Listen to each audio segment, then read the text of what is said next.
क्या बात है।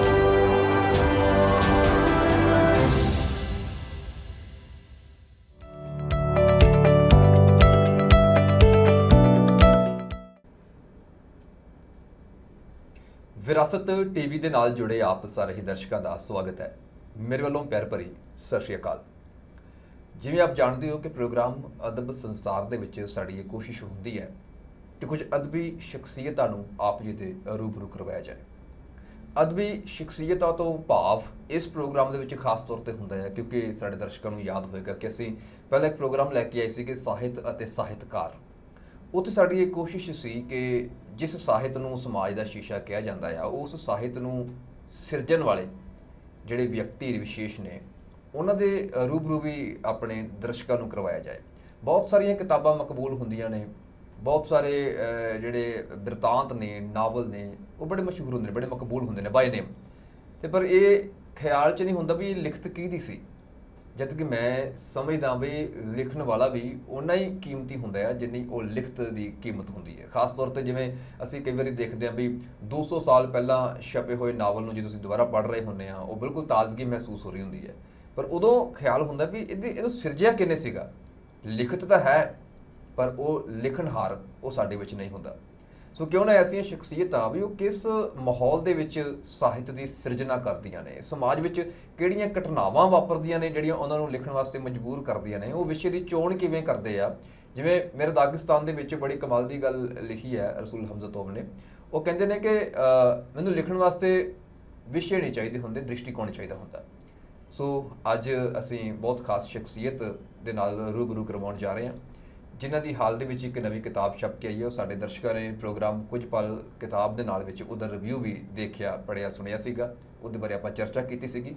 ਕਹਿਣ ਤੋਂ ਭਾਵ ਦਿੱਲੀ ਪਬਲਿਕ ਸਕੂਲ ਵਿੱਚ ਪੰਜਾਬੀ ਡਿਪਾਰਟਮੈਂਟ ਦੇ ਜਿਹੜੇ ਮੁਖੀ ਨੇ ਸਰਦਾਰ ਸਤਿੰਦਰ ਸਿੰਘ ਜੀ ਓਠੀ, ਔਰ ਕਿਤਾਬ ਦਾ ਨਾਮ ਸੀਗਾ ਦੀਵੇ ਸੁੱਚੀ ਸੋਚਦੇ। ਸੋ ਕਿਤਾਬ ਦੀ ਰਚਨਾ ਬਾਰੇ, ਉਹਨਾਂ ਦੇ ਸਾਹਿਤਕ ਸਫ਼ਰ ਬਾਰੇ ਤੇ ਕਿਹੜੀਆਂ ਵਿਧਾਵਾਂ ਦੇ ਵਿੱਚ ਉਹ ਲਿਖਦੇ ਨੇ ਇਸ ਬਾਰੇ ਜਾਣਕਾਰੀ ਆਪਾਂ ਉਹਨਾਂ ਦੇ ਕੋਲੋਂ ਹੀ ਪ੍ਰਾਪਤ ਕਰਦੇ ਹਾਂ।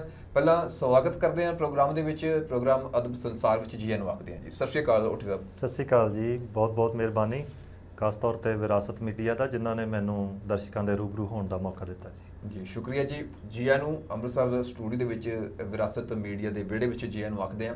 ਓਠੀ ਸਾਹਿਬ, ਪਹਿਲਾਂ ਤਾਂ ਮੈਂ ਇਹ ਜਾਣਨਾ ਚਾਹੂੰਗਾ ਵੀ ਜਿਹੜੀ ਸ਼ੁਰੂਆਤ ਹੁੰਦੀ ਹੈ ਲਿਖਣ ਦੀ, ਜੀ ਜੀ, ਇਹ ਪ੍ਰੇਰਨਾ ਕਿੱਥੋਂ ਮਿਲੀ? ਲਿਖਣ ਦੀ ਪ੍ਰੇਰਨਾ ਕਿਵੇਂ ਮਨ ਦੇ ਵਿੱਚ ਕਿਵੇਂ ਖਿਆਲ ਆਇਆ, ਫੁਰਨਾ ਕਿਵੇਂ ਆਇਆ? ਮੇਰੇ ਖਿਆਲ ਦੇ ਨਾਲ ਜੇ ਮੈਂ ਪਿਛਲ ਝਾਤ ਮਾਰਾਂ ਤਾਂ ਮੇਰਾ ਜਿਹੜਾ ਵਿਦਿਆਰਥੀ ਜੀਵਨ ਸੀ ਉਹ ਇੱਕ ਬਹੁਤ ਹੀ ਵਧੀਆ ਸਾਹਿਤਕ ਮਾਹੌਲ ਵਾਲਾ ਸੀ ਜੀ। ਮੈਂ ਸ਼੍ਰੀ ਬਾਬਾ ਲਾਲ ਸੀਨੀਅਰ ਸੈਕੰਡਰੀ ਸਕੂਲ ਧਿਆਨਪੁਰ ਜ਼ਿਲ੍ਹਾ ਗੁਰਦਾਸਪੁਰ ਤੋਂ ਆਪਣੀ +2 ਕੀਤੀ ਹੈ ਜੀ। ਔਰ ਉਸ ਸਕੂਲ ਦਾ ਮਾਹੌਲ ਬਹੁਤ ਵਧੀਆ, ਸਾਹਿਤਕ ਪ੍ਰਿੰਸੀਪਲ ਸਰਦਾਰ ਜਸਵੰਤ ਸਿੰਘ ਗਿੱਲ ਜੀ ਬਹੁਤ ਹੀ ਵਧੀਆ ਸਾਹਿਤਕਾਰ ਨੇ, ਕਾਫੀ ਕਿਤਾਬਾਂ ਉਹਨਾਂ ਨੇ ਪੰਜਾਬੀ ਮਾਂ ਬੋਲੀ ਦੀ ਝੋਲੀ ਵਿੱਚ ਪਾਈਆਂ ਨੇ ਜੀ। ਔਰ ਉਹਨਾਂ ਨੇ ਸਕੂਲ ਦਾ ਜਿਹੜਾ ਮਾਹੌਲ ਬਹੁਤ ਵਧੀਆ ਸਾਹਿਤਕ ਬਣਾਇਆ ਸੀ। ਸਵੇਰ ਦੀ ਸਭਾ ਸਾਰੇ ਸਕੂਲਾਂ ਵਿੱਚ ਹੁੰਦੀ ਹੈ, ਪਰ ਇਸ ਸਾਡੇ ਸਕੂਲ ਦੀ ਇੱਕ ਵਿਸ਼ੇਸ਼ ਸਭਾ ਜਿਹੜੀ ਸੀ ਉਹਦੀ ਖਾਸੀਅਤ ਇਹ ਸੀ ਕਿ ਉਹਦੇ ਵਿੱਚ ਤਰ੍ਹਾਂ ਤਰ੍ਹਾਂ ਦਾ ਗਿਆਨ ਜਿਹੜਾ ਨਾ ਉਹ ਸਾਡੇ ਪ੍ਰਿੰਸੀਪਲ ਸਾਹਿਬ ਵੰਡਦੇ ਸੀ। ਉਹਦੇ ਵਿੱਚ ਸਾਹਿਤਕ ਗਿਆਨ ਵੀ ਮੁੱਖ ਤੌਰ ਤੇ ਸੀ। ਔਰ ਬਹੁਤ ਸਾਰੀਆਂ ਉਹਨਾਂ ਨੇ ਸਾਹਿਤ ਦੇ ਰੂਪਾਂ ਦੇ ਬਾਰੇ ਦੱਸਣਾ, ਵੱਖ-ਵੱਖ ਕਵਿਤਾਵਾਂ ਬਾਰੇ, ਆਰਟੀਕਲਸ ਬਾਰੇ, ਜਾਂ ਕਹਿ ਲਓ ਕਿ ਸਾਹਿਤ ਦੇ ਹਰ ਰੂਪ ਦੇ ਬਾਰੇ ਉਹ ਬੜੀ ਡਿਟੇਲ ਵਿੱਚ ਜਾ ਕੇ ਦੱਸਦੇ ਸੀ।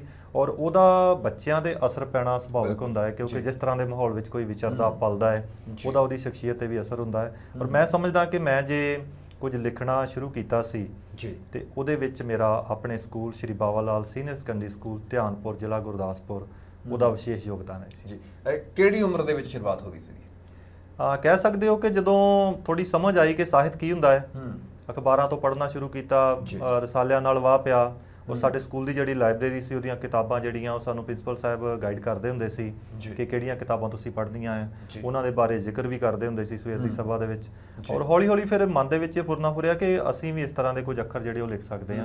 ਜਦੋਂ ਉਹ ਲਿਖੇ, ਪ੍ਰਿੰਸੀਪਲ ਸਾਹਿਬ ਨੇ ਚੈੱਕ ਕੀਤਾ, ਉਹਦੇ ਵਿੱਚ ਕੁਝ ਸੁਧਾਰ ਦੀ ਗੁੰਜਾਇਸ਼ ਸੀ।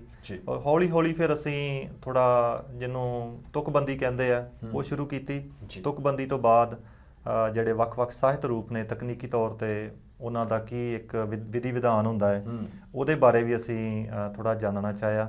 ਫਿਰ ਹੌਲੀ ਹੌਲੀ ਲਿਖਣਾ ਸ਼ੁਰੂ ਕੀਤਾ। ਔਰ ਸਾਡੇ ਪ੍ਰਿੰਸੀਪਲ ਸਾਹਿਬ ਜੀ ਦੀ ਬੇਟੀ ਪ੍ਰੋਫੈਸਰ ਕੁਲਜੀਤ ਕੌਰ ਜੀ, ਉਹਨਾਂ ਨੇ ਇੱਕ ਮੈਗਜ਼ੀਨ ਰਾਵੀ ਦੀਆਂ ਛੱਲਾਂ ਉਸ ਸਮੇਂ ਦੇ ਸਾਹਿਤਕਾਰਾਂ ਬਾਰੇ ਕੱਢਿਆ ਸੀ ਮੈਗਜ਼ੀਨ। ਉਹਦੇ ਵਿੱਚ ਮੇਰੀ ਸਭ ਤੋਂ ਪਹਿਲੀ ਰਚਨਾ ਲੱਗੀ ਸੀ ਔਰ ਉਸ ਤੋਂ ਫਿਰ ਹੌਲੀ-ਹੌਲੀ ਸ਼ੁਰੂਆਤ ਹੋ ਗਈ ਜੀ ਕਿ ਲਿਖਣ ਵਾਲੇ ਪਾਸੇ ਪਹਿਲੀ ਰਚਨਾ ਦਾ ਤੁਸੀਂ ਜ਼ਿਕਰ ਕੀਤਾ, ਮੈਂ ਇਹ ਸਵਾਲ ਪੁੱਛਣਾ ਚਾਹੁੰਦਾ ਸੀ ਪਹਿਲੀ ਰਚਨਾ ਕਿਹੜੀ ਸੀਗੀ? ਤੁਸੀਂ ਪਹਿਲੀ ਰਚਨਾ ਛਪੀ, ਉਹ ਰਚਨਾ ਕੀ ਸੀਗੀ? ਉਹ ਜਿਵੇਂ ਤੁਸੀਂ ਹੁਣ ਦੋਹੇ ਲਿਖਦੇ ਹੋ, ਦੋਹੇ ਸੀ ਜਾਂ ਕਵਿਤਾ ਗਜ਼ਲ ਵੀ ਤੁਸੀਂ ਲਿਖਦੇ ਹੋ ਜਾਂ ਵਾਰਤਕ ਸੀਗਾ? ਉਹ ਗੀਤ ਸੀ ਤੇ ਗਜ਼ਲ ਸੀ। ਅੱਛਾ ਜੀ। ਭਾਵੇਂ ਕਿ ਉਹ ਗਜ਼ਲ ਜਿਹੜੀ ਹੈ ਉਸਤਾਦੀ ਨਜ਼ਰੀਏ ਤੋਂ ਉਹ ਪਰਪੱਕ ਨਹੀਂ ਸੀ, ਪਰ ਫਿਰ ਵੀ ਮੈਂ ਕੋਸ਼ਿਸ਼ ਕੀਤੀ ਸੀ ਕਿ ਉਹ ਗਜ਼ਲ ਜਿਹੜੀ ਹੈ ਉਹਨੂੰ ਉਸ ਵਿਧਾਨ ਦੇ ਵਿੱਚ ਮੈਨੂੰ ਅਪੀਲ ਕਰਦੀ ਸੀ, ਉਹ ਮੈਂ ਕੋਸ਼ਿਸ਼ ਕੀਤੀ ਲਿਖਣ ਦੀ। ਜੀ ਬਿਲਕੁਲ। ਔਰ ਦੂਸਰੀ ਗੱਲ ਡਾਕਟਰ ਸਾਹਿਬ, ਜਦੋਂ ਤੁਸੀਂ ਸ਼ੁਰੂਆਤ ਗੀਤ ਔਰ ਗਜ਼ਲ ਤੋਂ ਹੁੰਦੀ ਹੈ, ਤੁਸੀਂ ਵਾਰਤਕ ਦੇ ਵਿੱਚ ਵੀ ਲਿਖਿਆ ਆ, ਕਿੰਨਾ ਕੁ ਫਰਕ ਮਹਿਸੂਸ ਕਰਦੇ ਆ ਵਾਰਤਕ ਵਿੱਚ ਜਾਂ ਗਜ਼ਲ ਦੇ ਵਿੱਚ? ਦੇਖੋ, ਹਰ ਸਾਹਿਤ ਰੂਪ ਦਾ ਆਪਣੀ ਸ਼ੋਭਾ ਹੁੰਦੀ ਹੈ ਜੀ। ਕੁਝ ਵਿਚਾਰ ਜਿਹੜੇ ਉਹ ਕਵਿਤਾ ਰੂਪ ਵਿੱਚ ਵਧੀਆ ਲੱਗਦੇ ਆ, ਕੁਝ ਵਿਚਾਰਾਂ ਨੂੰ ਅਸੀਂ ਡਿਟੇਲ ਦੇ ਵਿੱਚ ਲਿਖਦੇ ਆ, ਵਿਸਥਾਰ ਵਿੱਚ ਲਿਖਦੇ, ਉਹ ਵਾਰਤਕ ਰੂਪ ਵਿੱਚ ਸੁਣਦੇ ਆ।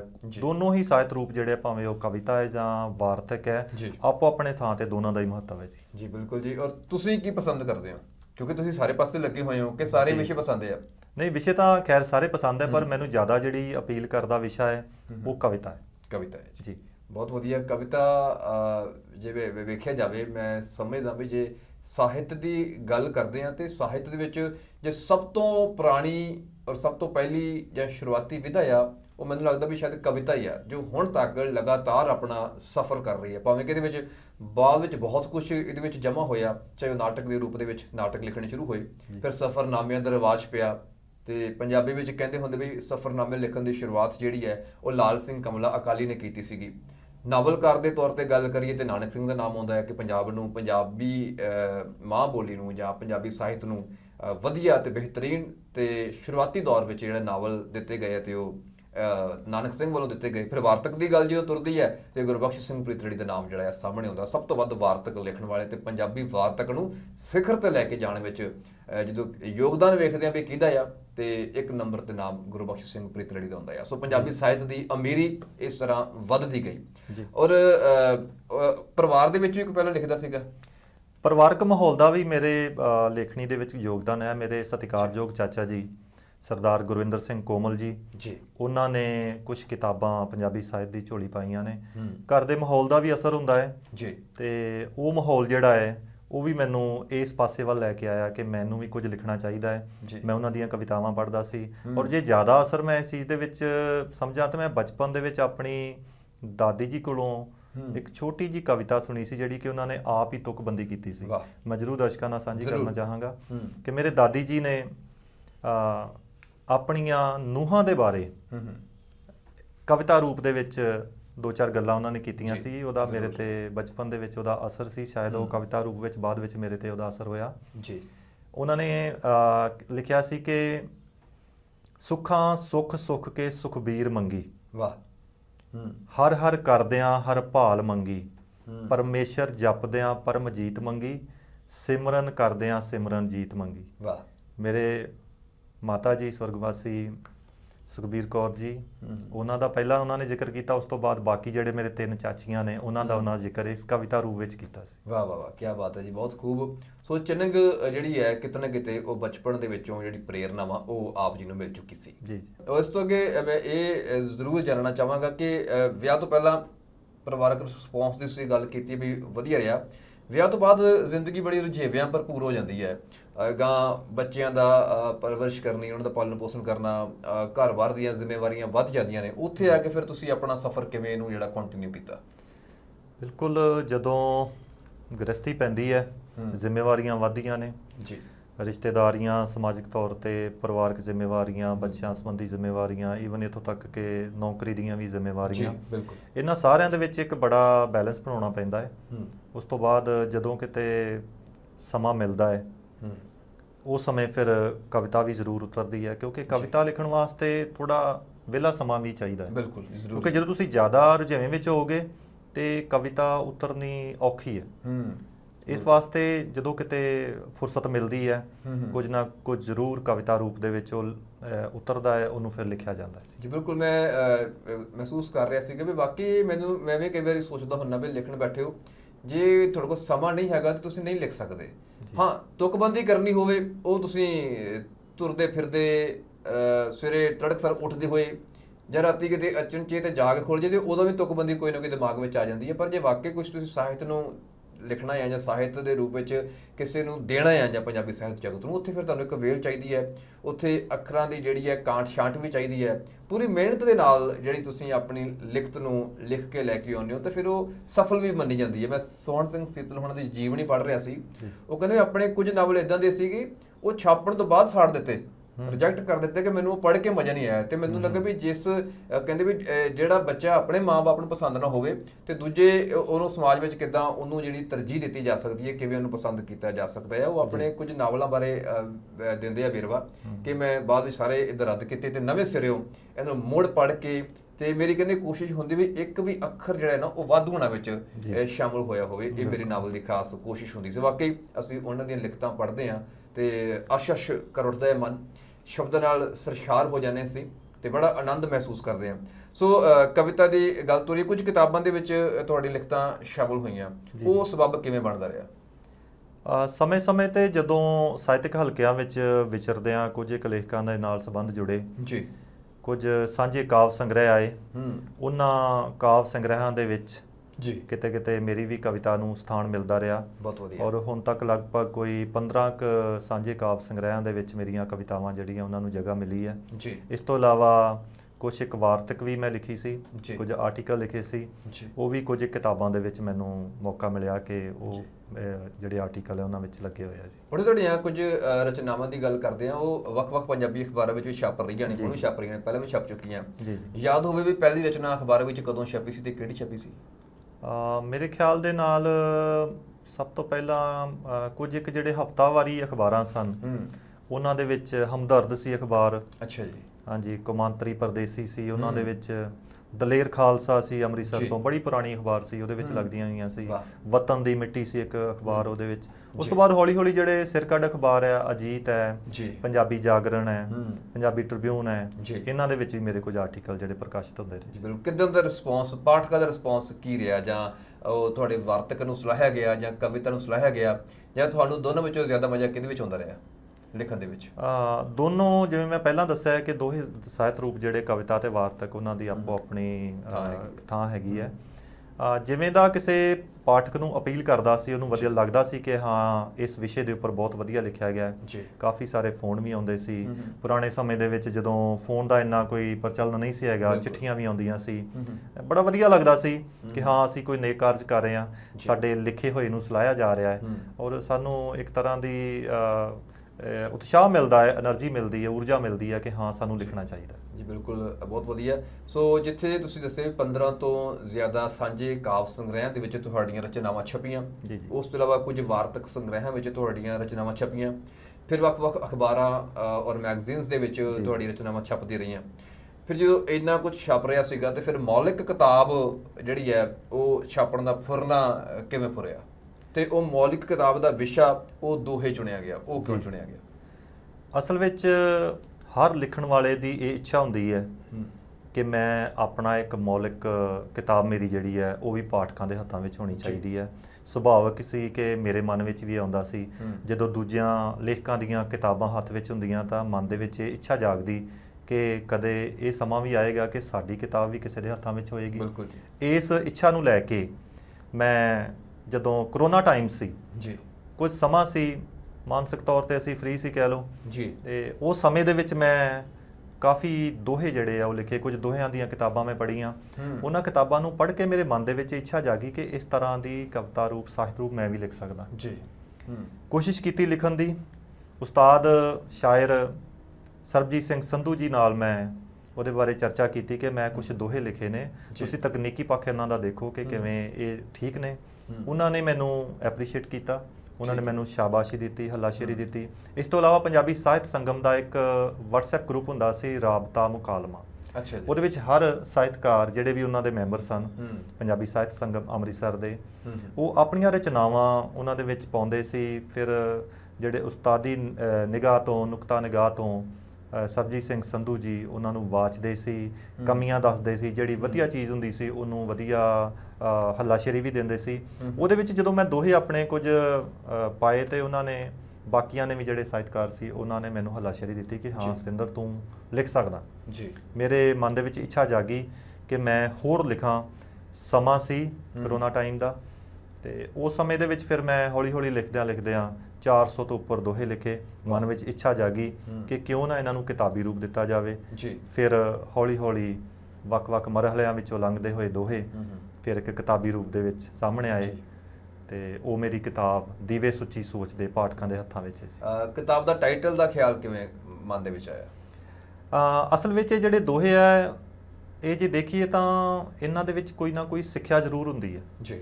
ਅਸੀਂ ਪੁਰਾਣੇ ਸਮੇਂ ਦੇ ਵੱਖ-ਵੱਖ ਜਿਹੜੇ ਕਵੀ ਸਨ, ਰਹੀਮ ਜੀ ਹੈ, ਕਬੀਰ ਜੀ ਹੈ, ਉਹਨਾਂ ਦੇ ਦੋਹੇ ਜਿਹੜੇ ਅਸੀਂ ਪੜ੍ਹਦੇ ਹਾਂ, ਉਹਨਾਂ ਦੇ ਵਿੱਚੋਂ ਵੀ ਜਾਂ ਸ਼ਲੋਕ ਨੇ ਸਾਡੇ ਗੁਰੂ ਸਾਹਿਬਾਨਾਂ ਨੇ ਲਿਖੇ ਹੋਏ, ਉਹਨਾਂ ਸ਼ਲੋਕਾਂ ਦੇ ਵਿੱਚ ਇੱਕ ਮੈਸੇਜ ਹੁੰਦਾ ਬਹੁਤ ਵਧੀਆ। 2 ਸਤਰਾਂ ਦੇ ਵਿੱਚ ਹੀ ਬਹੁਤ ਵਧੀਆ ਗੱਲ ਕੀਤੀ ਹੁੰਦੀ ਹੈ, ਔਰ ਦੋਹਾ ਵੀ ਉਹੀ ਚੀਜ਼ ਹੈ। 2 ਸਤਰਾਂ ਦੇ ਵਿੱਚ ਮੈਸੇਜ ਹੁੰਦਾ ਹੈ ਉਹਦੇ ਵਿੱਚ। ਤੇ ਜਿਹੜੇ ਮੈਂ ਦੋਹੇ ਲਿਖੇ ਸੀ ਉਹਨਾਂ ਵਿੱਚੋਂ ਮੈਂ ਸੋਚਿਆ ਕਿ ਕੋਈ ਇੱਕ ਵਧੀਆ ਦੋਹਾ ਜਿਹੜਾ ਹੈ ਉਹ ਕਵਿਤਾ ਦਾ, ਮੇਰੀ ਜਿਹੜੀ ਕਿਤਾਬ ਹੈ ਦੋਹਿਆਂ ਦੀ, ਇਹਦਾ ਸਿਰਲੇਖ ਹੋਣਾ ਚਾਹੀਦਾ।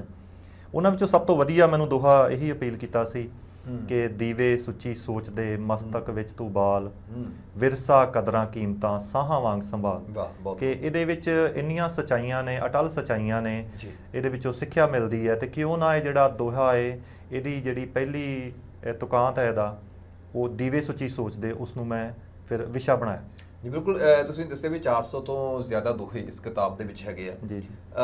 ਕਿਤਾਬ ਦੇ ਵਾਸਤੇ ਹੀ 400 ਲਿਖੇ ਗਏ ਸੀਗੇ ਜਾਂ ਬਹੁਤ ਸਾਰੇ ਲਿਖਤ ਵਿੱਚੋਂ ਕੁਝ ਛਾਂਟ ਕੇ ਕਿਤਾਬ ਬਣਾਈ ਗਈ ਹੈ? ਮੇਰੇ ਖਿਆਲ ਦੇ ਨਾਲ ਮੈਂ 400 ਤੋਂ ਉੱਪਰ ਦੋਹੇ ਲਿਖੇ ਸੀ।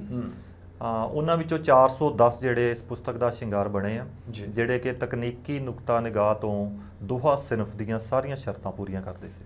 ਕੀ ਸ਼ਰਤਾਂ ਹੁੰਦੀਆਂ ਨੇ ਦੋਹਾ ਸਿਨਫ ਦੀਆਂ? ਦੋਹਾ 2 ਸਤਰਾਂ ਦਾ ਇੱਕ ਕਾਵ ਰੂਪ ਹੈ। ਅੱਛਾ ਜੀ। ਜਿਹਦੇ ਵਿੱਚ ਇੱਕ ਮਾਤਰਿਕ ਛੰਦ ਹੈ ਦੋਹਾ ਜੀ। ਇਹਦੇ ਵਿੱਚ 2 ਸਤਰਾਂ ਹੁੰਦੀਆਂ ਨੇ, 4 ਤੁਕਾਂਤ ਹੁੰਦੇ ਨੇ। ਠੀਕ ਹੈ। ਔਰ ਪਹਿਲੇ ਤੁਕਾਂਤ ਦੇ ਵਿੱਚ 13 ਮਾਤਰਾ ਜੀ, ਦੂਜੇ ਤੁਕਾਂਤ ਵਿੱਚ 11 ਮਾਤਰਾ। 13 ਜਮਾ 11 24 ਮਾਤਰਾ ਪਹਿਲੀ ਲਾਈਨ ਦੇ ਵਿੱਚ। ਇਸੇ ਤਰ੍ਹਾਂ ਹੀ 13 ਜਮਾ 11 ਮਾਤਰਾ ਦੂਜੀ ਲਾਈਨ ਵਿੱਚ ਹੋ ਕੇ ਇਹ 2 ਸਤਰਾਂ ਦਾ ਜਿਹੜਾ ਇੱਕ ਕੰਪਲੀਟ ਦੋਹਾ ਬਣਦਾ ਹੈ। ਇਹ ਵਿਸ਼ਾ ਪੱਖ ਤੋਂ ਵੀ ਰੂਪਕ ਪੱਖ ਤੋਂ ਵੀ ਕੰਪਲੀਟ ਹੁੰਦਾ ਹੈ ਜੀ। ਸੋ ਇਹ ਇੱਕ ਇਹਦੀ ਜਿਹੜੀ ਤਕਨੀਕੀ ਤੌਰ ਤੇ ਇਹਦੀ ਜਿਹੜੀ ਬਣਤਰ ਹੈ, ਉਹ ਜੇ ਕੋਈ ਸਮਝਦਾ ਹੈ ਫਿਰ ਹੀ ਉਸ ਨੂੰ ਦੋਹਾ ਸਮਝਿਆ ਜਾਂਦਾ ਸੀ ਜੀ। ਬਿਲਕੁਲ, ਉਹ ਮੈਨੂੰ ਲੱਗਦਾ ਵੀ ਸ਼ਾਇਦ ਦਰਸ਼ਕ ਹੁਣ ਸਮਝ ਗਏ ਹੋਣਗੇ ਵੀ ਮੈਂ ਇੱਕ ਜ਼ਿਕਰ ਕੀਤਾ ਸੀ ਵੀ ਤੁਕਬੰਦੀ ਤੁਸੀਂ ਕਿਤੇ ਵੀ ਤੁਰਦੇ ਫਿਰਦੇ ਕਰ ਸਕਦੇ ਹੋ। ਤੁਕਬੰਦੀ ਨੂੰ ਫਿਰ ਸ਼ਿੰਗਾਰਨਾ ਬਾਅਦ ਵਿੱਚ, ਕਿਉਂਕਿ ਸੋਨਾ ਤਾਂ ਸੋਨਾ ਹੀ ਆ, ਪਰ ਉਹਨੂੰ ਜਦੋਂ ਗਹਿਣੇ ਦੇ ਰੂਪ ਵਿੱਚ ਢਾਲਿਆ ਜਾਂਦਾ ਹੈ ਤੇ ਕਈ ਰੂਪ, ਕਈ ਤਰ੍ਹਾਂ ਦੇ ਜਿਹੜੇ ਉਹਦੇ ਡਿਜ਼ਾਈਨ, ਕਈ ਤਰ੍ਹਾਂ ਦੇ ਸ਼ਿੰਗਾਰ ਵਿੱਚ ਫਿਰ ਉਹਨੂੰ ਵਰਤਿਆ ਜਾਂਦਾ ਆ। ਉਹ ਨੱਕ ਦਾ ਸ਼ਿੰਗਾਰ ਬਣ ਸਕਦਾ ਹੈ, ਉਹ ਕੰਨ ਦਾ ਸ਼ਿੰਗਾਰ ਬਣ ਸਕਦਾ ਹੈ, ਉਹ ਗਲੇ ਦਾ ਸ਼ਿੰਗਾਰ ਬਣ ਸਕਦਾ ਹੈ। ਸੋ ਇਹ ਸਾਹਿਤ ਵੀ ਕੁਝ ਇੱਦਾਂ ਦਾ ਹੁੰਦਾ ਹੈ ਜਦੋਂ ਇਹਨੂੰ ਅਸੀਂ ਮਿਹਨਤ ਕਰਕੇ, ਇਮਾਨਦਾਰੀ ਨਾਲ, ਦਿਆਨਤਦਾਰੀ ਦੇ ਨਾਲ, ਵਾਕਈ ਇੱਕ ਜ਼ਿੰਮੇਵਾਰ, ਕਿਉਂਕਿ ਸਾਹਿਤ ਸਿਰਜਣਾ ਇੱਕ ਬਹੁਤ ਵੱਡੀ ਜ਼ਿੰਮੇਵਾਰੀ ਹੁੰਦੀ ਹੈ। ਇਹ ਨਹੀਂ ਵੀ ਤੁਸੀਂ ਕੁਝ ਵੀ ਖਿਆਲ ਆਇਆ ਲਿਖ ਦਿੱਤਾ। ਹਾਂ, ਉਹ ਲਿਖਣਾ ਆਪਣੇ ਤੌਰ ਤੇ ਬਹੁਤ ਵਧੀਆ ਆ, ਤੁਹਾਨੂੰ ਉਹ ਇੱਕ ਤਰੋ ਤਾਜ਼ਾ ਕਰਦਾ ਆ। ਤੁਸੀਂ ਦਿਨ ਵਿੱਚ ਕੀ ਬੀਤਿਆ ਉਹ ਲਿਖੋ, ਤੁਸੀਂ ਬਹੁਤ ਪਰੇਸ਼ਾਨ ਹੋ, ਤਣਾਅ ਵਿੱਚ ਹੋ, ਕੁਝ ਘਟਨਾਵਾਂ ਲਿਖੋ ਜਾਂ ਉਸ ਘਟਨਾ ਬਾਰੇ ਲਿਖੋ, ਆਪਣੇ ਦੁੱਖ ਤਕਲੀਫਾਂ ਲਿਖੋ। ਉਹ ਆਪਣੇ ਵਾਸਤੇ ਕਿਸੇ ਹੱਦ ਤੱਕ ਠੀਕ ਹੋ ਸਕਦਾ ਆ, ਪਰ ਜੇ ਤੁਸੀਂ ਸਮਾਜ ਵਿੱਚ ਕੁਝ ਵੰਡਣਾ ਆ, ਉਹ ਮੈਂ ਸਮਝਦਾ ਉਹਦੇ ਵਿੱਚ ਸੁਹਜ ਸਵਾਦ ਹੋਣਾ ਚਾਹੀਦਾ, ਤਾਂ ਕਿ ਜਿੱਥੇ ਜਿੱਥੇ ਪਹੁੰਚੇ, ਉਹਨੂੰ ਪਹੁੰਚਣ ਤੋਂ ਬਾਅਦ ਜਿਹੜਾ ਪੜ੍ਹਦਾ ਆ ਉਹਨੂੰ ਪੜ੍ਹ ਕੇ ਇਹ ਨਾ ਲੱਗੇ ਯਾਰ ਮੈਂ ਤਾਂ ਠੱਗਿਆ ਜਿਹਾ ਗਿਆ, ਮੈਂ ਤਾਂ ਲੁੱਟਿਆ ਜਿਹਾ ਗਿਆ। ਉਹਨੂੰ ਕੁਝ ਮਿਲੇ। ਉਹ ਸਾਹਿਤ ਸਿਰਜਣਾ ਇੱਕ ਜ਼ਿੰਮੇਵਾਰੀ ਵਾਲਾ ਕੰਮ ਹੁੰਦਾ ਹੈ। ਸੋ ਦੋਹੇ ਦੀ ਜੇ ਕਿਤਾਬ ਲਿਖੀ ਹੈ, ਉਹਦੀ ਕਿੰਨੀਆਂ ਮਾਤਰਾ ਆ, ਚਾਹੇ ਰੂਪਕ ਪੱਖ ਦੀ ਗੱਲ ਕਰਦੇ ਹਾਂ, ਵਿਸ਼ਾ ਵਸਤੂ ਦੀ ਗੱਲ ਕਰਦੇ ਹਾਂ, ਤੇ ਜੋ ਤਕਨੀਕੀ ਪੱਖ ਹੈਗਾ ਆ, ਉਹ ਤੁਸੀਂ ਓਠੀ ਸਾਹਿਬ ਦੀ ਜਿਹੜੀ ਕਿਤਾਬ ਹੈ ਉਹ ਪੜ੍ਹ ਕੇ ਮਹਿਸੂਸ ਕਰ ਸਕਦੇ ਹੋ। ਪਰ ਫਿਰ ਵੀ ਮੈਂ ਜ਼ਰੂਰ ਕੁਝ ਵੰਨਗੀ ਦੇ ਤੌਰ ਤੇ ਮੈਂ ਰਿਕੁਐਸਟ ਕਰਾਂਗਾ ਓਠੀ ਸਰ ਨੂੰ ਵੀ ਕੁਝ ਦੋਹੇ ਜਿਹੜੇ ਨੇ ਉਹ ਸਾਡੇ ਦਰਸ਼ਕਾਂ ਦੀ ਨਜ਼ਰੇ ਇਨਾਇਤ ਕੀਤੇ ਜਾਣ। ਹਾਂਜੀ ਜ਼ਰੂਰ ਜੀ, ਮੇਰੇ ਵਾਸਤੇ ਬੜੀ ਮਾਣ ਵਾਲੀ ਗੱਲ ਹੋਏਗੀ ਕਿ ਮੈਂ ਦਰਸ਼ਕਾਂ ਦੇ ਰੂਬਰੂ ਕੁਝ ਦੋਹੇ ਲੈ ਕੇ ਹਾਜ਼ਰ ਹਾਂ। ਕੁਝ ਦੋਹੇ ਨੇ ਕਿ ਸੋਹਣੀ ਧਰਤ ਪੰਜਾਬ ਦੀ ਜੰਮਦੀ ਦੁੱਲੇ ਵੀਰ। ਵਾਹ, ਸੋਹਣੀ ਧਰਤ ਪੰਜਾਬ ਦੀ ਜੰਮਦੀ ਦੁੱਲੇ ਵੀਰ, ਖੈਰ ਮਨਾਉਂਦੇ ਇਸ ਦੀ ਸਾਧੂ ਸੰਤ ਫਕੀਰ। ਵਾਹ, ਬਹੁਤ ਖੂਬ, ਬਹੁਤ ਵਧੀਆ। ਜੋ ਸੂਰਜ ਦੀ ਅੱਖ ਵਿੱਚ ਅੱਖ ਪਾ ਕੇ ਸੱਚ ਕਹਿਣ ਜੀ, ਜੋ ਸੂਰਜ ਦੀ ਅੱਖ ਵਿੱਚ ਅੱਖ ਪਾ ਕੇ ਸੱਚ ਕਹਿਣ, ਉਹੀ ਸੱਜਣਾ ਮੋੜਦੇ ਦਰਿਆਵਾਂ ਦੇ ਵਹਿਣ। ਵਾਹ ਵਾਹ, ਬਹੁਤ ਵਧੀਆ ਜੀ, ਬਹੁਤ ਵਧੀਆ। ਵਿਖੜੇ ਰਾਹਾਂ ਦੱਸਿਆ ਕਿੰਜ ਜਿਉਣਾ ਹਰ ਹਾਲ ਜੀ। ਵਿਖੜੇ ਰਾਹਾਂ ਦੱਸਿਆ ਕਿੰਜ ਜਿਉਣਾ ਹਰ ਹਾਲ, ਤੁਰਨਾ ਇਹ ਇੱਕ ਤਾਣ ਕੇ ਸਾਬਤ ਕਦਮਾਂ ਨਾਲ। ਵਾਹ, ਬਹੁਤ ਵਧੀਆ, ਬਹੁਤ ਵਧੀਆ ਜੀ। ਮਾਂ ਬੋਲੀ ਦੀ ਸ਼ਾਨ ਲਈ ਨਿਤ ਕਰਾਂ ਅਰਦਾਸ, ਬਹੁਤ ਬਣ ਰਾਣੀ ਬਹਿ ਤਖਤ ਤੇ ਮੈਂ ਬਣ ਜਾਵਾਂ ਦਾਸ। ਵਾਹ ਜੀ ਵਾਹ, ਬਹੁਤ ਵਧੀਆ। ਘੜਾ ਤਰਸਦਾ ਢਾਕ ਨੂੰ ਚਰਖੇ ਘੂਕਰ ਬੰਦ। ਜੀ। ਘੜਾ ਤਰਸਦਾ ਢਾਕ ਨੂੰ ਚਰਖੇ ਘੂਕਰ ਬੰਦ, ਗੁੰਮੇ ਹਲ ਪੰਜਾਲੀਆਂ ਖੂਹ ਦੀ ਟਿਕ ਟਿਕ ਬੰਦ। ਵਾਹ ਜੀ ਵਾਹ, ਬਿਲਕੁਲ। ਪਿੱਪਲ ਬੋੜ ਉਦਾਸ ਨੇ ਸੱਥਾਂ ਨੇ ਸੁਨਸਾਨ। ਵਾਹ। ਪਿੱਪਲ ਬੋੜ ਉਦਾਸ ਨੇ ਸੱਥਾਂ ਨੇ ਸੁਨਸਾਨ, ਬੱਚੇ ਵੱਡੇ ਸਭ ਜਣੇ ਫੋਨਾਂ ਵਿੱਚ ਗਲਤਾਨ। ਵਾਹ ਜੀ ਵਾਹ, ਕੀ ਬਾਤ ਹੈ, ਬਹੁਤ ਅੱਛਾ। ਕੁਝ ਹੋਰ ਦੋਹੇ ਆਪ ਜੀ ਨਜ਼ਰ ਕਰਾਂਗਾ ਜੀ ਜ਼ਰੂਰ। ਕਿ ਹੋਇਆ ਮੁਸ਼ਕਲ ਲੱਭਣਾ ਭੀੜਾਂ ਚੋਂ ਇਨਸਾਨ। ਵਾਹ। ਹੋਇਆ ਮੁਸ਼ਕਲ ਲੱਭਣਾ ਭੀੜਾਂ ਚੋਂ ਇਨਸਾਨ, ਹਰ ਦਮ ਰਹਿੰਦਾ ਬੁਕਦਾ ਜ਼ਿਹਨਾਂ ਵਿੱਚ ਸ਼ੈਤਾਨ। ਵਾਹ ਜੀ ਵਾਹ, ਕੀ ਬਾਤ ਹੈ। ਮੰਡੀ ਦੇ ਇਸ ਦੌਰ ਵਿੱਚ ਰਿਸ਼ਤੇ ਹੋਏ ਚੌੜ। ਵਾਹ। ਮੰਡੀ ਦੇ ਇਸ ਦੌਰ ਵਿੱਚ ਰਿਸ਼ਤੇ ਹੋਏ ਚੌੜ, ਪੈਸਾ ਬਣਿਆ ਪੀਰ ਹੈ ਲੱਗੀ ਚੂਹਾ ਦੌੜ। ਕੀ ਬਾਤ ਹੈ ਜੀ। ਵੇਖੋ ਮਾਨਵ ਖਾ ਰਿਹਾ ਇੱਕ ਦੂਜੇ ਨੂੰ ਤੋੜ। ਵਾਹ। ਵੇਖੋ ਮਾਨਵ ਖਾ ਰਿਹਾ ਇੱਕ ਦੂਜੇ ਨੂੰ ਤੋੜ, ਗਿਰਜਾਂ ਇਹ ਕਹਿ ਉੱਡੀਆਂ ਹੁਣ ਨਾ ਸਾਡੀ ਲੋੜ। ਵਾਹ ਜੀ ਵਾਹ, ਬਹੁਤ ਵਧੀਆ, ਬਹੁਤ ਵਧੀਆ। ਇੱਕ ਹੋਰ ਦੋਹਾ ਜੀ ਜੀ ਕਿ ਭਾਵੇਂ ਉਸਨੇ ਕੋਟ ਤੇ ਲਾਇਆ ਫੁੱਲ ਗੁਲਾਬ। ਕੀ ਬਾਤ ਹੈ ਜੀ। ਭਾਵੇਂ ਉਸਨੇ ਕੋਟ ਤੇ ਲਾਇਆ ਫੁੱਲ ਗੁਲਾਬ, ਪਰ ਗਲ ਵਕੜੀ ਉਸ ਦੀ ਬਣ ਕੇ ਮਿਲੇ ਅਜ਼ਾਬ। ਕੀ ਬਾਤ ਹੈ ਜੀ। ਪਰ ਗਲ ਵਕੜੀ ਉਸ ਦੀ ਬਣ ਕੇ ਮਿਲੇ ਅਜ਼ਾਬ।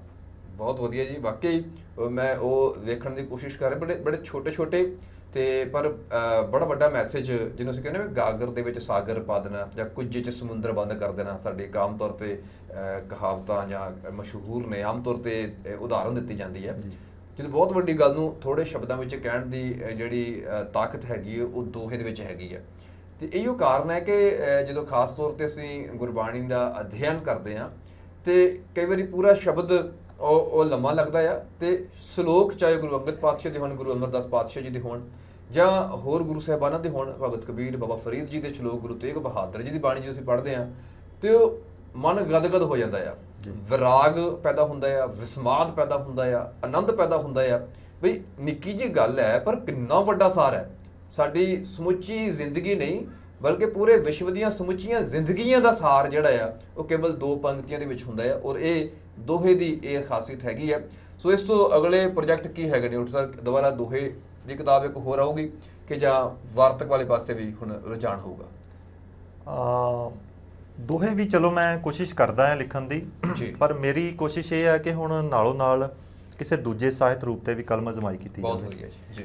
ਮੈਂ ਕੁਝ ਆਰਟੀਕਲ ਲਿਖੇ ਨੇ, ਜਿਵੇਂ ਮੈਂ ਪਹਿਲਾਂ ਤੁਹਾਨੂੰ ਜ਼ਿਕਰ ਕੀਤਾ, ਕੁਝ ਇੱਕ ਸਾਂਝੀਆਂ ਕਿਤਾਬਾਂ ਜਿਹੜੀਆਂ ਨੇ ਉਹਨਾਂ ਵਿੱਚ ਨੇ, ਕੁਝ ਅਖਬਾਰਾਂ ਵਿੱਚ ਪ੍ਰਕਾਸ਼ਿਤ ਹੋਏ ਨੇ, ਕੁਝ ਹੋਰ ਮੈਂ ਲਿਖਣ ਦੀ ਕੋਸ਼ਿਸ਼ ਕਰ ਰਿਹਾ ਜੀ। ਔਰ ਜਦੋਂ ਕਿਤੇ ਪ੍ਰਮਾਤਮਾ ਨੇ ਚਾਹਿਆ ਅਗਲੀ ਕਿਤਾਬ ਮੈਂ ਵਾਰਤਕ ਦੇ ਵਿੱਚ ਦਰਸ਼ਕਾਂ ਦੇ ਰੂਬਰੂ ਜ਼ਰੂਰ ਕਰਨਾ ਚਾਹਾਂਗਾ ਜੀ। ਜੀ ਬਹੁਤ ਵਧੀਆ ਜੀ, ਖੁਸ਼ਾਮਦੀਦ ਹੈ। ਸਾਡੇ ਵੱਲੋਂ ਵਿਰਾਸਤ ਟੀਵੀ ਦੀ ਸਮੁੱਚੀ ਟੀਮ ਇਹ ਅਰਦਾਸ ਕਰਦੀ ਹੈ ਕਿ ਤੁਹਾਡੀ ਇਹ ਖੁਆਇਸ਼, ਤੁਹਾਡਾ ਇਹ ਸੁਪਨਾ ਜ਼ਰੂਰ ਪੂਰਾ ਹੋਵੇ।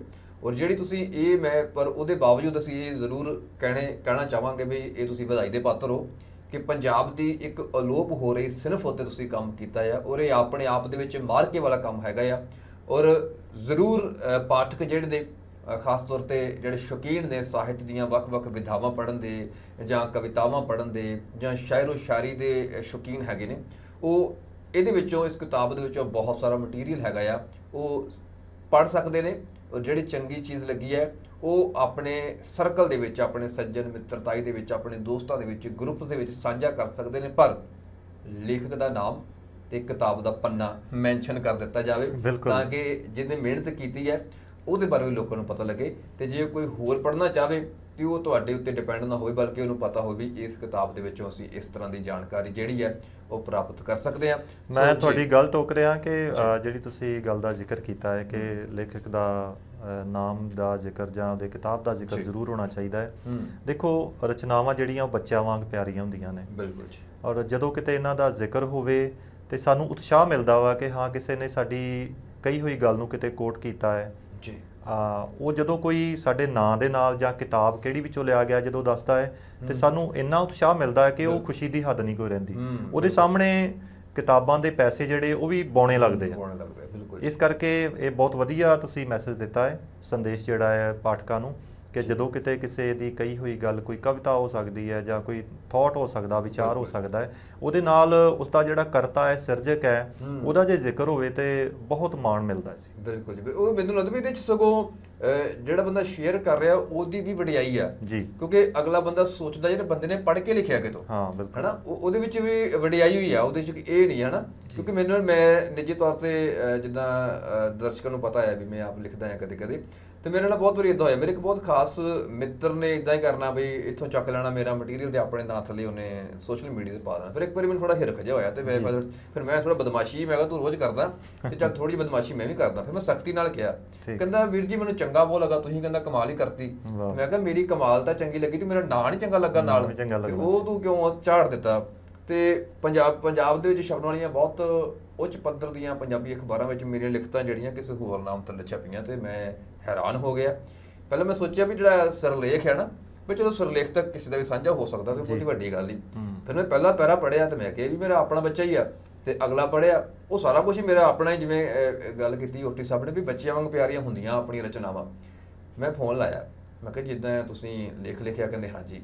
ਮੈਂ ਕਿਹਾ ਤਾਂ ਤੁਸੀਂ ਮੇਰਾ ਚੁੱਕਿਆ ਵਾ, ਕਹਿੰਦੇ ਨਹੀਂ ਜੀ ਹੋ ਸਕਦਾ ਵਿਚਾਰ ਮਿਲਦੇ ਹੋਣ। ਮੈਂ ਕਿਹਾ ਜੀ ਵਿਚਾਰ ਤਾਂ ਮਿਲਦੇ ਹੋਣਗੇ, ਆ ਡੰਡੇ ਕੌਮੇ ਵੀ ਉੱਥੇ ਮਿਲਣੇ ਸੀਗੇ, ਪੈਰਾ ਜਿਹੜੇ ਸੀਕੁਐਂਸ ਆ। ਕਹਿੰਦੇ ਨਹੀਂ ਇਦਾਂ ਨਹੀਂ ਹੋ ਸਕਦਾ। ਮੈਂ ਕਿਹਾ ਮੈਂ ਤੈਨੂੰ ਆਪਣੀ ਕਿਤਾਬ ਛਪ ਚੁੱਕੀ ਆ, ਮੈਂ ਤੁਹਾਨੂੰ ਉਹਦੇ ਸਕਰੀਨਸ਼ਾਟ ਭੇਜ ਦਿੰਦਾ, ਉਹ ਹੂਬਹੂ ਤੁਸੀਂ ਮੇਰੀ ਕਿਤਾਬ 'ਚ ਚੱਕ ਕੇ ਲੇਖ ਜਿਹੜਾ ਛਾਪ ਦਿੱਤਾ ਹੈ। ਫਿਰ ਉਹਨੇ ਮਾਫੀ ਮੰਗੀ ਤੇ 6 ਮਹੀਨੇ ਬਾਅਦ ਫਿਰ ਇੱਕ ਲੇਖ ਹੋਰ ਚੁੱਕ ਕੇ ਤੇ ਉਹਨੇ ਆਪਣੇ ਨਾਂ ਥੱਲੇ ਛਾਪ ਦਿੱਤਾ। ਮੈਂ ਕਿਹਾ ਟੱਲ ਵਾਲੇ ਹੈ ਨਹੀਂ, ਤੇ ਚਲੋ ਕੋਈ ਗੱਲ ਨਹੀਂ, ਸਿਆਣੀ ਉਮਰ ਸੀ, ਬਜ਼ੁਰਗ ਸੀਗੇ ਉਹ, ਤੇ ਚਲੋ ਕਈ ਵਾਰੀ ਭਾਵਨਾ ਹੁੰਦੀ ਹੈ। ਤੇ ਪਰ ਮੈਨੂੰ ਲੱਗਦਾ ਵੀ ਨਹੀਂ, ਇਹ ਜਿਹੜਾ ਸਾਹਿਤਕ ਚੋਰੀ ਜਿਹੜੀ ਹੈ ਨਾ, ਇਹ ਮੈਂ ਸਮਝਦਾ ਵੀ ਸ਼ਰਾਪ ਹੈਗਾ ਆਪਣੇ ਆਪ ਦੇ ਵਿੱਚ ਹੀ, ਤੇ ਉਹਦੀ ਸਜ਼ਾ ਬਹੁਤ ਵੱਡੀ ਹੈ। ਕਿ ਜਦੋਂ 4 ਬੰਦਿਆਂ ਵਿੱਚ ਬੈਠਾ ਤੁਹਾਨੂੰ ਕੋਈ ਸਵਾਲ ਕਰ ਦੇਵੇ ਆਪਣੀ ਲਿਖਤ ਬਾਰੇ ਤੇ ਜਵਾਬ ਨਾ ਓੜੇ, ਉਦੋਂ ਫਿਰ ਅਹਿਸਾਸ ਹੁੰਦਾ ਵੀ ਅਸੀਂ ਕਿੰਨੀ ਵੱਡੀ ਗਲਤੀ ਕੀਤੀ ਸੀ। ਖੈਰ ਸਮਾਂ ਇਜਾਜ਼ਤ ਨਹੀਂ ਦੇ ਰਿਹਾ ਕਿ ਗੁਫ਼ਤਗੂ ਨੂੰ, ਗੱਲਬਾਤ ਨੂੰ ਅੱਗੇ ਰੱਖੀਏ, ਪਰ ਕੋਸ਼ਿਸ਼ ਕਰਾਂਗੇ ਕਿ ਜਦੋਂ ਵਾਰਤਕ ਦੀ ਕਿਤਾਬ ਲੈ ਕੇ ਨੋਟਿਸ ਸਾਹਿਬ ਤੇ ਅਸੀਂ ਉਹਨਾਂ ਨਾਲ ਜ਼ਰੂਰ ਗੱਲਬਾਤ ਕਰੀਏ। ਤੇ ਵੈਸੇ ਵੀ ਜਿਵੇਂ ਸ਼ੁਰੂਆਤ ਵਿੱਚ ਮੈਂ ਜ਼ਿਕਰ ਕੀਤਾ ਸੀਗਾ ਕਿ ਦਿੱਲੀ ਪਬਲਿਕ ਸਕੂਲ ਵਿੱਚ ਪੰਜਾਬੀ ਵਿਭਾਗ ਦੇ ਮੁਖੀ ਵਜੋਂ ਸਰਦਾਰ ਸਤਿੰਦਰ ਸਿੰਘ ਓਠੀ ਜੀ ਸੇਵਾਵਾਂ ਦੇ ਰਹੇ ਨੇ। ਸੋ ਪੰਜਾਬੀ ਮਾਂ ਬੋਲੀ ਦੇ ਬਾਰੇ ਸਾਡਾ ਇੱਕ ਇੰਟਰਵਿਊ ਵਿਰਾਸਤ ਟੀਵੀ ਉੱਤੇ ਚੱਲਿਆ ਸੀਗਾ, ਜੋ ਦਰਸ਼ਕਾਂ ਨੇ ਬਹੁਤ ਪਸੰਦ ਕੀਤਾ ਸੀਗਾ। ਅਸੀਂ ਜ਼ਰੂਰ ਕੋਸ਼ਿਸ਼ ਕਰਾਂਗੇ ਕਿ ਪੰਜਾਬੀ ਮਾਂ ਬੋਲੀ ਦੇ ਬਾਰੇ ਕੁਝ ਐਸੀ ਸੀਰੀਜ਼ ਜਿਹੜੀ ਹੈ ਸ਼ੁਰੂ ਕੀਤੀ ਜਾਵੇ ਤੇ ਓਠੀ ਸਰ ਦੀਆਂ ਸੇਵਾਵਾਂ ਉਹਦੇ ਵਾਸਤੇ ਜ਼ਰੂਰ ਲਈਆਂ ਜਾਣ। ਪਰ ਫਿਲਹਾਲ ਗਰਮੀ ਦੇ ਦਿਨਾਂ ਵਿੱਚ ਮੈਨੂੰ ਲੱਗਦਾ ਬਹੁਤ ਔਖਾ ਹੈ, ਪਰ ਸਮਾਂ ਥੋੜਾ ਬਦਲਦਾ ਹੈ, ਮੌਸਮ ਦੀ ਤਬਦੀਲੀ ਹੁੰਦੀ ਹੈ, ਤੇ ਜ਼ਰੂਰ ਕੋਸ਼ਿਸ਼ ਕਰਾਂਗੇ ਕਿ ਇਹਨਾਂ ਦਾ ਸਮਾਂ ਜਿਹੜਾ ਉਹ ਲਿਆ ਜਾਵੇ ਤੇ ਆਪਣੇ ਦਰਸ਼ਕਾਂ ਤੱਕ ਹੋਰ ਗਿਆਨ ਦੇ ਵਿੱਚ ਵਾਧਾ ਕਰਨ ਦੀ ਕੋਸ਼ਿਸ਼ ਕੀਤੀ ਜਾਵੇ। ਸੋ ਬਹੁਤ ਬਹੁਤ ਧੰਨਵਾਦ, ਤੁਸੀਂ ਸਮਾਂ ਕੱਢਿਆ ਜੀ। ਸਤਿ ਸ਼੍ਰੀ ਅਕਾਲ। ਸਤਿ ਸ਼੍ਰੀ ਅਕਾਲ। ਸੋ ਇਹ ਸਾਂਝੀ ਸਰਦਾਰ ਸਤਿੰਦਰ ਸਿੰਘ ਜੀ ਓਠੀ ਜੋ ਬਤੌਰ ਪੰਜਾਬੀ ਅਧਿਆਪਕ ਸੇਵਾਵਾਂ ਦੇ ਰਹੇ ਨੇ, ਉਹਦੇ ਨਾਲ ਦੀ ਨਾਲ ਬਤੌਰ ਸਾਹਿਤਕਾਰ ਸਾਹਿਤ ਦੀਆਂ ਵੱਖ-ਵੱਖ ਸਿਨਫਾਂ ਦੇ ਵਿੱਚ ਆਪਣੀਆਂ ਲਿਖਤਾਂ ਦੇ ਰਾਹੀਂ ਸੇਵਾ ਕਰ ਰਹੇ ਨੇ ਪੰਜਾਬੀ ਮਾਂ ਬੋਲੀ ਦੇ ਵਿੱਚ। ਸੋ ਉੱਥੇ ਇਹਨਾਂ ਦੀ ਹਾਲ ਵਿੱਚ ਛਪੀ ਕਿਤਾਬ ਦੀਵੇ ਸੁੱਚੀ ਸੋਚ ਦੇ ਜਿਹੜੀ ਹੈ ਉਹ ਪ੍ਰਕਾਸ਼ਿਤ ਹੋਈ ਸੀਗੀ। ਸੋ ਉਸ ਬਾਬਤ ਗੱਲਬਾਤ ਕੀਤੀ ਹੈ, ਉਹਦੇ ਨਾਲ ਸਾਹਿਤਕ ਸਫ਼ਰ ਦੇ ਬਾਰੇ ਗੱਲਬਾਤ ਕੀਤੀ ਹੈ। ਸੋ ਮਿਲਦੇ ਹਾਂ ਪ੍ਰੋਗਰਾਮ ਅਦਬ ਸੰਸਾਰ ਦੇ ਅਗਲੇ ਐਪੀਸੋਡ ਦੇ ਵਿੱਚ ਕਿਸੇ ਹੋਰ ਸ਼ਖਸੀਅਤ ਦੇ ਨਾਲ। ਤਦ ਤੱਕ ਲਈ ਮੈਨੂੰ ਦਿਓ ਇਜਾਜ਼ਤ। ਸਤਿ ਸ੍ਰੀ ਅਕਾਲ।